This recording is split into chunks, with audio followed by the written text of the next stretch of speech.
எரேமியா 25ஆம் அதிகாரம். யோசியாவின் குமாரனாகிய யோயாக்கீம் என்கிற யூதாவுடைய ராஜாவின் 4ஆம் வருஷத்துக்கு சரியான பாபிலோன் ராஜாவாகிய நேபுகாத்நேச்சார் அரசாண்ட 1ஆம் வருஷத்திலே யூதாவின் ஜனம் அனைத்தையும் குறித்து எரேமியாவுக்கு உண்டான வார்த்தை. அதை தீர்க்கதரிசியாகிய எரேமியா யூதாவின் ஜனம் அனைத்துக்கும் எருசலேமின் குடிகள் எல்லாருக்கும் அறிவிக்கிறதற்காக அவர்களை நோக்கி, ஆமோனின் குமாரனாகிய யோசியாவின் 13ஆம் வருஷம் துவக்கி இந்நாள் மட்டும் சென்ற இந்த 23 வருஷமாக கர்த்தருடைய வார்த்தை எனக்கு உண்டாயிற்று. அதை நான் உங்களுக்கு ஏற்கனவே சொல்லி கொண்டு வந்தும் நீங்கள் கேளாமற் போனீர்கள். கர்த்தர் உங்களிடத்திற்கு தீர்க்கதரிசிகளாகிய தம்முடைய சகல ஊழியக்காரரையும் ஏற்கனவே அனுப்பி கொண்டே இருந்தும் நீங்கள் கேளாமலும் கேட்கும்படிக்கு உங்கள் செவிகளை சாயாமலும் போனீர்கள். அவர்களை கொண்டு அவர் உங்களில் அவனவன் தன் பொல்லாத வழியையும் உங்கள் கிரியைகளின் பொல்லாப்பையும் விட்டு திரும்பி, கர்த்தர் உங்களுக்கும் உங்கள் பிதாக்களுக்கும் கொடுத்த தேசத்தில் சதா காலமும் குடியிருந்து அந்நிய தேவர்களை பின்பற்றாமலும் அவைகளுக்கு ஆராதனை செய்யாமலும் அவைகளை பணியாமலும் இருந்து நான் உங்களுக்கு தீமை செய்யாதபடிக்கு உங்கள் கைகளின் செய்கைகளால் எனக்கு கோபம் உண்டாக்காமலும் இருங்கள் என்று சொல்லி அனுப்பினேன். நீங்களோ உங்களுக்கு தீமையாக உங்கள் கைகளின் செய்கைகளாலே எனக்கு கோபம் ஊட்டும்படிக்கு என் சொல்லை கேளாமற் போனீர்கள் என்று கர்த்தர் சொல்லுகிறார் என்றான். நீங்கள் என் வார்த்தைகளை கேளாமற் போனபடியினால் இதோ நான் வடக்கே இருக்கிற சகல வம்சங்களையும் என் ஊழியக்காரனாகிய நேபுகாத்நேச்சார் என்கிற பாபிலோன் ராஜாவையும் அழைத்தனுப்பி அவர்களை இந்த தேசத்துக்கு விரோதமாகவும் இதன் குடிகளுக்கு விரோதமாகவும் சுற்றிலும் இருக்கிற இந்த எல்லா ஜாதிகளுக்கும் விரோதமாகவும் வரப்பண்ணி அவைகளை சங்காரத்துக்கு ஒப்பு கொடுத்து அவைகளை பாழாகவும் இகழ்ச்சிக்குறியாக ஈசல் போடுதலாகவும் நித்திய மனாந்தரங்களாகவும் செய்வேன் என்று சேனைகளின் கர்த்தர் சொல்லுகிறார். மகிழ்ச்சியின் சத்தத்தையும் சந்தோஷத்தின் சத்தத்தையும் மணவாளனின் சத்தத்தையும் மணவாட்டியின் சத்தத்தையும் இயந்திரத்தின் சத்தத்தையும் விளக்கின் வெளிச்சத்தையும் அவர்களிலிருந்து நீங்க பண்ணுவேன் என்று கர்த்தர் சொல்லுகிறார். இந்த தேசமெல்லாம் வனாந்தரமும் பாழுமாகும். இந்த ஜாதிகளோ 70 வருஷமாக பாபிலோன் ராஜாவை சேவிப்பார்கள். 70 வருஷம் நிறைவேறின பின்பு நான் பாபிலோன் ராஜாவினிடத்திலும் அந்த ஜாதியினிடத்திலும் கல்தேயருடைய தேசத்தினிடத்திலும் அவர்களுடைய அக்கிரமத்தை விசாரித்து அதை நித்திய பாலிடமாக்கி நான் அந்த தேசத்துக்கு விரோதமாய் உரைத்த என் வார்த்தைகளை எல்லாம் எரேமியா சகல ஜாதிகளுக்கும் விரோதமாக தீர்க்க தரிசனமாய் சொன்னதும் இந்த புஸ்தகத்தில் எழுதியிருக்கிறதுமான யாவையும் அதன் மேல் வரப்பண்ணுவேன் என்று கர்த்தர் சொல்லுகிறார். அநேகம் ஜாதிகளும் பெரிய ராஜாக்களும் அவர்களை அடிமை கொள்வார்கள்.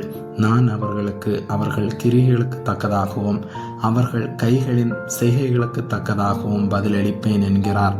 இஸ்ரவேலின் தேவனாகிய கர்த்தர் என்னை நோக்கி, நான் உன்னை அனுப்புகிற ஜாதிகள் குடித்து நான் தங்களுக்குள் அனுப்பும் பட்டயத்தால் அவர்கள் தள்ளாடி புத்தி கெட்டு போகும்படிக்கு இந்த உக்கிரமாகிய மதுபானத்தின் பாத்திரத்தை நீ என் கையிலிருந்து வாங்கி அவர்கள் எல்லாருக்கும் அதிலே குடிக்க கொடு என்றார்.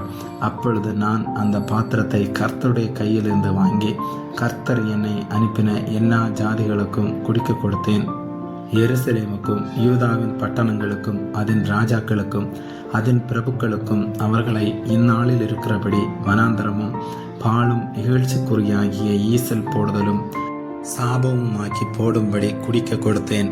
எகிப்தின் ராஜாவாகிய பார்வோனுக்கும் அவன் ஊழியக்காரருக்கும் அவன் பிரபுக்களுக்கும் அவனுடைய எல்லா ஜனத்துக்கும் கலந்து குடியிருக்கிற அனைவருக்கும் ஊத்ஸ் தேசத்தினுடைய எல்லா ராஜாக்களுக்கும் பெலிஸ்தருடைய தேசத்தில் இருக்கிற எல்லா ராஜாக்களுக்கும் அஸ்கலோனுக்கும் காசாவுக்கும் எக்ரோனுக்கும் அஸ்தோத்தில் மீதியானவர்களுக்கும் ஏதேமுக்கும் மோவாவுக்கும் அம்மோன் புத்திரருக்கும் தீருவனுடைய எல்லா ராஜாக்களுக்கும் சீதோனுடைய எல்லா ராஜாக்களுக்கும் சமுத்திரத்துக்கு அக்கறையான தீவுகளின் ராஜாக்களுக்கும் தோதானுக்கும் தேமாவுக்கும் பூசுக்கும் கடையாந்தரங்களில் உள்ள அனைவருக்கும் அரபி தேசத்து எல்லா ராஜாக்களுக்கும் வனாந்தரத்தில் கலந்து குடியிருக்கிறவர்களுடைய எல்லா ராஜாக்களுக்கும் சிம்ரனுடைய எல்லா ராஜாக்களுக்கும் ஏலாமினுடைய எல்லா ராஜாக்களுக்கும் மேதியாவினுடைய எல்லா ராஜாக்களுக்கும் வடக்கே இருக்கிற எல்லா ராஜாக்களுக்கும் சமீபமானவர்களும் தூரமானவர்களுமாகிய அவரவர்களுக்கும் பூமியின் மீதிலுள்ள சகல தேசத்து ராஜ்யங்களுக்கும் குடிக்க கொடுத்தேன். சேசாக்கு என்கிற ராஜாவையும் அவர்களுக்கு பிற்பாடு குடிப்பான் என்றார். நீங்கள் குடித்து வெறித்து வாந்தி பண்ணி நான் உங்களுக்குள் அனுப்பும் பட்டயத்தாலே எழுந்திராதபடிக்கு விழுங்கள் என்று இஸ்ரவேலின் தேவனாகிய சேனைகளின் கர்த்தர் உரைக்கிறார் என்று நீ அவர்களுக்கு சொல்லு. அவர்கள் குடிக்கிறதற்கு அந்த பாத்திரத்தை உன் கையில் வாங்க மாட்டோம் என்று சொல்வார்களானால் நீ அவர்களை நோக்கி நீங்கள் குடித்து தீர வேண்டும் என்று சேனைகளின் கர்த்தர் சொல்லுகிறார் என்று சொல்லு. இதோ தீங்கை கட்டளையிட நான் என் நாமம் தரிக்கப்பட்ட நகரத்திலே துவக்கும் போது நீங்கள் தண்டனைக்கு தப்புவீர்களோ? நீங்கள் தப்புவதில்லை. நான் பூமியின் எல்லா குடிகளின் மேலும் பட்டயத்தை வரவழைக்கிறேன் என்று சேனைகளின் கர்த்தர் சொல்லுகிறார்.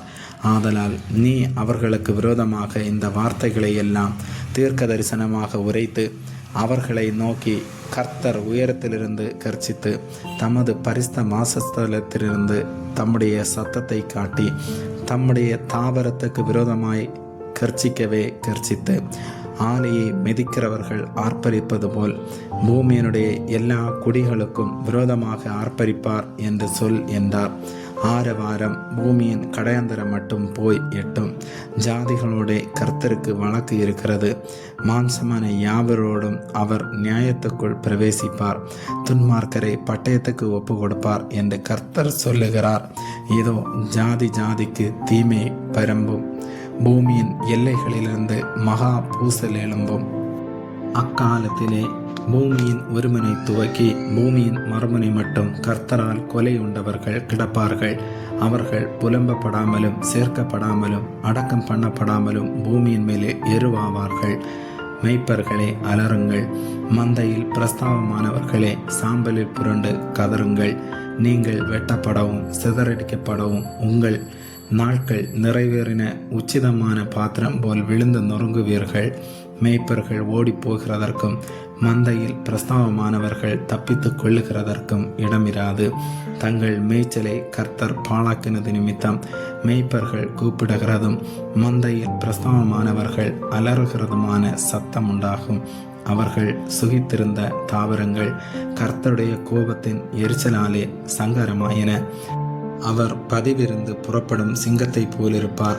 ஒடுக்குகிறவனுடைய உக்கிரத்தினாலும் அவனுடைய உக்கிர கோபத்தினாலும் அவர்கள் தேசம் பாழாயிற்றென்று சேனைகளின் கர்த்தர் சொல்லுகிறார் என்று சொல் என்றார். ஆமேன்.